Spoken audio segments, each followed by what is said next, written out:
Dalam nama Bapa dan Putra dan Roh Kudus. Amin. Maria diberi kabar oleh malaikat Tuhan bahwa ia akan mengandung dari Roh Kudus. Salam Maria, penuh rahmat, Tuhan sertamu. Terpujilah engkau di antara wanita, dan terpujilah buah tubuhmu Yesus. Santa Maria, Bunda Allah, doakanlah kami yang berdosa ini, sekarang dan waktu kami mati. Amin. Aku ini hamba Tuhan, terjadilah padaku menurut perkataanmu. Salam Maria, penuh rahmat, Tuhan sertamu. Terpujilah engkau di antara wanita, dan terpujilah buah tubuhmu Yesus. Santa Maria, Bunda Allah, doakanlah kami yang berdosa ini, sekarang dan waktu kami mati. Amin. Sabda sudah menjadi daging dan tinggal di antara kita. Salam Maria, penuh rahmat, Tuhan sertamu. Terpujilah engkau di antara wanita, dan terpujilah buah tubuhmu Yesus. Santa Maria, Bunda Allah, doakanlah kami yang berdosa ini, sekarang dan waktu kami mati. Amin.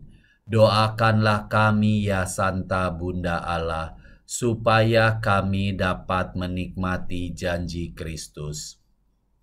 Ya Allah, karena kabar malaikat, kami mengetahui bahwa Yesus Kristus Putramu menjadi manusia. Curahkanlah rahmat-Mu ke dalam hati kami, supaya karena sengsara dan salibnya, kami dibawa kepada kebangkitan yang mulia, sebab Dialah Tuhan pengantara kami.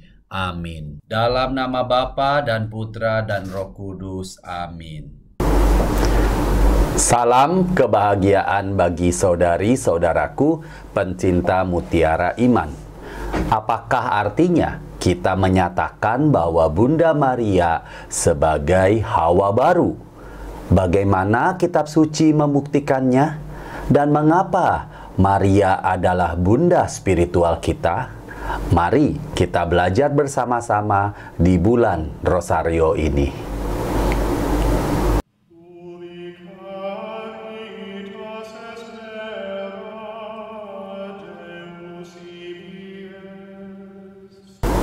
Penulis Kristen abad kedua dengan mudah memproklamasikan kematian melalui Hawa dan hidup melalui Maria, seperti yang dinyatakan oleh Santo Yutinus Martir dan Santo Irenaeus. Dalam Kejadian bab 3 ayat 15, kita memiliki tradisi yang dikenal sebagai Proto-Evangelium atau Injil pertama, di mana Tuhan menanggapi sang ular, mengisyaratkan suatu janji penebusan pertamanya setelah kejatuhan Adam dan Hawa. Disebutkan, "Aku akan mengadakan permusuhan antara engkau dan perempuan ini, antara keturunanmu dan keturunannya. Keturunannya akan meremukkan kepalamu, dan engkau akan meremukkan tumitnya." Hal ini mengisyaratkan pergumulan kosmik yang akan terjadi, yang mengakibatkan kekalahan ular melalui benih perempuan. Meskipun benihnya juga akan menderita melalui kemenangan ini, melalui kata "kamu akan meremukkan tumitnya". Tradisi Kristen melihat ini pada akhirnya sebagai nubuatan samar tentang kemenangan Yesus atas iblis di kayu salib. Lebih lanjut, dalam Kejadian bab 3 ayat 20, Hawa juga digambarkan sebagai ibu dari semua yang hidup. Melalui kasih karunia di dalam Kristus, Maria menjadi ibu kita. Dia menjadi ibu dari semua yang hidup. bukan dalam tatanan alam, tetapi dalam tatanan rahmat supernatural atau spiritual. Hawa diciptakan dalam keadaan rahmat, tanpa dosa. Jika Maria ingin menunjukkan permusuhan total antara dirinya dan ular, tampaknya keadaannya yang penuh rahmat harus meningkat setidaknya ke tingkat seperti Hawa sebelum berdosa. Di sini kita dapat melihat petunjuk Maria dikandung tanpa noda. Ini bukan doktrin yang menyatakan bahwa Maria tidak membutuhkan penyelamat, tetapi lebih mengacu pada cara yang unik dan khusus di mana dia diselamatkan oleh putranya. Kebanyakan dari kita tenggelam dalam dosa, dan Yesus menarik kita keluar.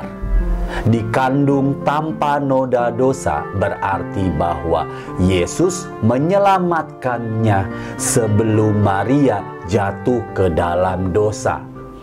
Yang menjadi pertanyaannya adalah, apa bukti Alkitabiah untuk Maria atau untuk melihat Maria sebagai Hawa baru? Sebagian besar itu berasal dari tulisan-tulisan Santo Yohanes. Kemungkinan besar bukan suatu kebetulan, karena Santo Yohaneslah yang mengambil Maria setelah kematian Yesus. Tentunya Yohanes pasti bertanya kepada Bunda Maria seperti apa Yesus itu ketika dia baru berusia 2 tahun. Dengan kata lain, bukanlah suatu kebetulan bahwa tulisan-tulisan Santo Yohanes memberi kita beberapa tulisan teologis yang paling mulia dalam Perjanjian Baru.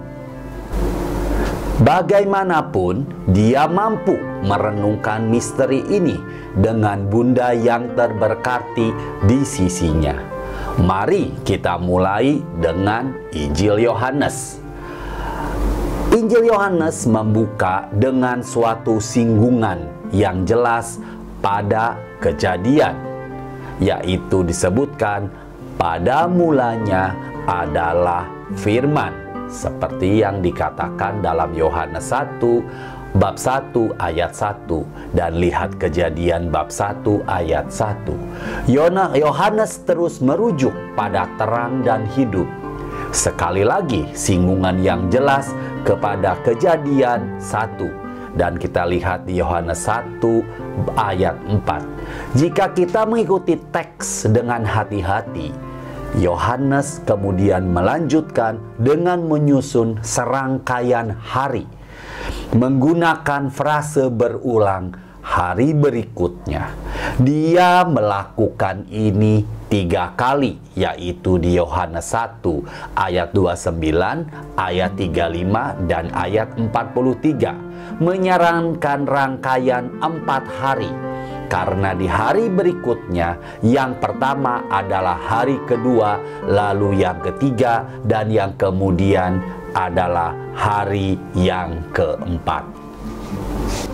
Dalam konteks ini, kita memiliki pernikahan yang dikatakan berlangsung pada hari yang ketiga dalam bab 2 ayat 1. Nah, hari ketiga dari apa?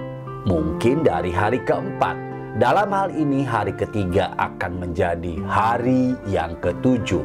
Dengan kata lain, khususnya dalam terang cara Yohanes memulai Injilnya dengan singgungan yang jelas pada Kejadian bab 1. Tampaknya dia di sini secara halus sedang menyiapkan Minggu Penciptaan baru. Ini adalah latar untuk jawaban Yesus kepada Maria, "Perempuan, saatku belum tiba." Terlepas dari kedengarannya di telinga kita, ini bukanlah teguran yang tidak sopan karena beberapa alasan. Yang pertama, Yesus adalah Allah manusia. Tentunya dia tidak melanggar perintah yang keempat di sini. Dan yang kedua, tanggapan Maria itu sendiri menunjukkan dia tidak meringkuk, berkata, "Astaga, Yesus, apakah kamu harus begitu kejam di depan umum?" Sebaliknya, Maria berpaling langsung kepada para pelayan dengan mengatakan, "Lakukan apa yang dia perintahkan."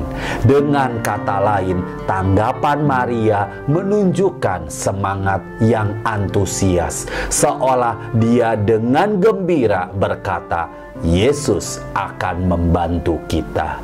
Jika Yesus tidak menegur Maria, lalu apa yang akan dia lakukan? Dan mengapa Yohanes menceritakan kisah itu? Mengingat kiasan kejadian yang dengannya Yohanes memulai Injilnya, dan kemudian minggu penciptaan yang halus yang ia kembangkan dengan menggunakan frase hari berikutnya, dan kemudian hari ketiga tampaknya mungkin ada wanita tertentu dalam diriku. Pikiran yang Yesus singgung, aku akan menempatkan permusuhan antara kamu dengan wanita. Dengan kata lain, Yesus memproklamasikan Maria sebagai Hawa baru, wanita yang melahirkan benih yang mendatangkan kemenangan akhir ini. Nyatanya, Yohanes tidak pernah menyebut Maria dengan namanya. Sebaliknya, dia menyebut Maria sebagai wanita. Seperti kita lihat dalam Yohanes bab 2 ayat 4, 19-26, dan dalam Wahyu 12 ayat 1. Di kayu salib dalam Injil Yohanes, Yesus melihat ke bawah dan melihat ibunya dan Yohanes, murid yang terkasih. Dan Yesus berkata, "Wanita, lihatlah anakmu, lihatlah ibumu." Di sini Yohanes mengambil Maria sebagai ibu spiritualnya, dan Maria mengambil Yohanes sebagai putra spiritualnya. Mengapa Yohanes menyebut dirinya murid yang terkasih? Nah, apakah Anda yang tercinta? Apakah saya dicintai? Di sini Yohanes melihat dirinya sebagai perwujudan hubungan atau relasi yang diberikan kepada semua murid. Dia mengambil Maria sebagai ibu spiritualnya, tidak hanya mengacu pada dirinya, tetapi pada hubungan yang dimiliki semua orang Kristen sekarang dengan Bunda Maria. Dalam mempercayakan Yohanes dan Maria satu sama lain dengan cara ini, Yesus telah mempercayakan Bunda Maria kepada kita semua. Maria menjadi ibu rohani kita yang terus-menerus membawa kebutuhan kita kepada putranya, seperti yang dia lakukan di pernikahan di Kana. Dan dia terus-menerus berkata kepada kita semua, seperti yang dia lakukan saat itu, lakukan apa yang dia perintahkan. Dengan kata lain, Maria selalu membawa kita kepada Yesus. Semakin dekat kita dengannya, semakin dekat kita juga dengan Yesus. Kita memiliki materi serupa di Wahyu 12, di mana kita memiliki wanita yang merupakan ibu dari Mesias dan ibu dari semua orang Kristen, anak-anaknya yang lain yang digambarkan sebagai mereka yang menaati perintah-perintah tentang Tuhan dan bersaksi tentang Yesus. Gereja mula-mula tahu bahwa Maria adalah Hawa baru, ibu baru semua yang hidup, dan karena itu ibu kita di dalam Kristus. Seperti yang sering dikatakan oleh Bapak Gereja awal, Maria itu seperti bulan. Dia tidak memiliki cahaya untuk dirinya sendiri, tetapi dia memantulkan cahaya matahari. Analogi ini penting karena menunjukkan bahwa kemuliaan Maria selalu merupakan partisipasi dalam kemuliaan putranya. Artinya, tidak pernah bersaing dengan Yesus, tidak pernah mengambil dari Yesus, tetapi hanya berfungsi untuk menunjukkan kuasanya. Baik Hawa dan Maria didekati oleh seorang malaikat. Dengan Hawa, malaikat yang jatuh, keraguan merayap ke dalam hati Hawa. Sedangkan iman Maria teguh, seperti dalam Lukas 1 ayat 45. Hawa berperan serta dalam kejatuhan Adam pertama, sama seperti Maria berperan dalam kemenangan putranya, Adam baru.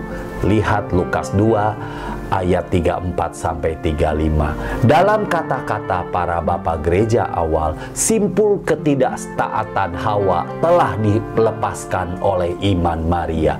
Dalam penyelenggaraan ilahi, itu adalah perintah Maria yang mempersiapkan jalan bagi ciptaan baru yang diwujudkan dalam kebangkitan Yesus. Jawaban ya-nya dalam salah satu gelarnya yang hebat menjadi penyebab keselamatan kita. Perintah Maria menjadi jawaban ya bagi umat manusia untuk lamaran pernikahan ilahi. Bagaimana kita bisa lebih dekat dengan Maria dan dengan demikian lebih dekat dengan putranya? Karena keinginan Maria yang terdalam adalah mempersatukan kita dengan putranya. Tuhan Yesus memberkati. Salam sehat buat kita semuanya. Keras.